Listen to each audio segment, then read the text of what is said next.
بسم الله الرحمن الرحيم ألم تر كيف فعل ربك بأصحاب الفيل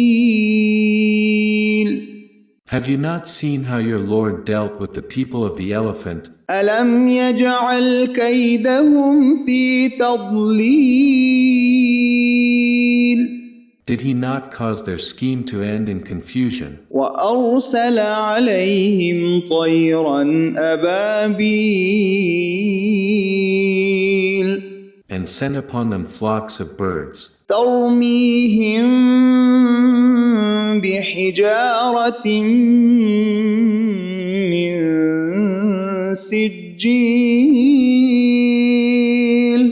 pelting them with stones of baked clay, فجعلهم كعصف مأكول